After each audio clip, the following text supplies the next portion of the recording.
वहीं कांग्रेस नेता और पूर्व केंद्रीय मंत्री जयराम रमेश ने नए संसद भवन के उद्घाटन को लेकर प्रधानमंत्री मोदी पर हमला बोला। जयराम रमेश ने कहा कि ये एक व्यक्ति का अहंकार और आत्मप्रचार की इच्छा है, जिसने पहली आदिवासी महिला राष्ट्रपति को संवैधानिक विशेषाधिकार से वंचित कर दिया। उन्होंने पीएम पर तंज कसते हुए उन्हें मोदी दे इनॉग्रेट कहा है। ये ट्वीट हम आपको दिखा रहे हैं जयराम रमेश का, जिसमें प्रधानमंत्री पर तंज कसते हुए कहा कि आदिवासी राष्ट्रपति हैं द्रौपदी मुर्मू, उनका ये अधिकार है, संवैधानिक अधिकार है, जिससे उन्हें वंचित कर दिया गया। ये विशेषाधिकार था, लेकिन क्योंकि खुद प्रमोट करना चाहते हैं खुद को प्रधानमंत्री मोदी, इसीलिए इस तरह से किया जा रहा है।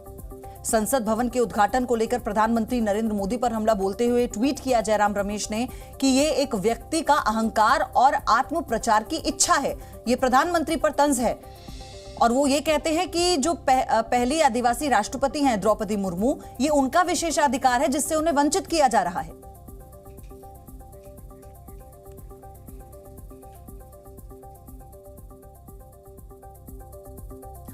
तो नए संसद भवन के उद्घाटन को लेकर विपक्ष के बहिष्कार के ऐलान के बाद बीजेपी प्रवक्ता गौरव भाटिया ने कहा कि हर अच्छे कदम का विरोध करना विपक्ष का चरित्र है। वहीं राजस्थान के मुख्यमंत्री अशोक गहलोत ने कहा है कि संसद भवन का उद्घाटन राष्ट्रपति को ही करना चाहिए।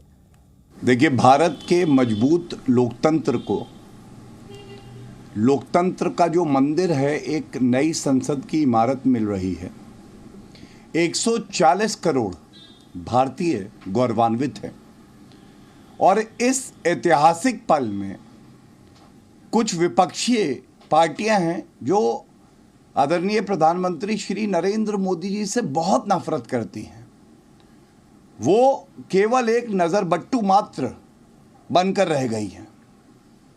हर सकारात्मक काम का, हर ऐतिहासिक पल का विरोध करना, ये उनका चरित्र बन गया है।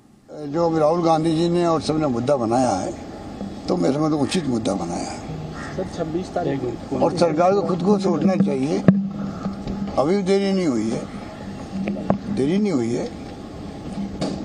लोकसभा स्पीकर और प्रधानमंत्री जी बात कर ले, और मैं समझता हूँ अभी भी राष्ट्रपति को बुलाते हैं तो कोई बुरा नहीं है। कोई मान लो कोई चूक हो जाती है और चूक अगर सुधर जाती है तो उससे गरिमा बढ़ती है, ये मेरा मानना है। और इस बीच एसपी नेता रामगोपाल यादव ने क्या कहा और कांग्रेस नेता ने क्या कहा है, वो आपको सुनाते हैं।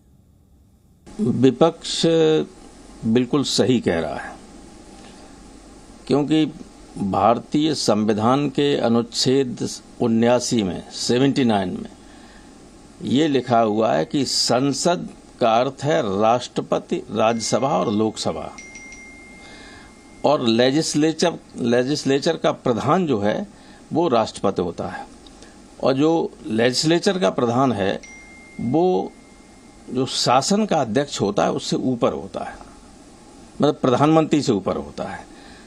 तो जो राष्ट्रपति का पद, जिसके बिना संसद की परिभाषा ही अधूरी है, अगर उसके द्वारा उद्घाटन नहीं होगा या उद्घाटन में वो आमंत्रित भी नहीं किया जाएगा, तो ये सरासर गलत है और एक गलत परंपरा की शुरुआत।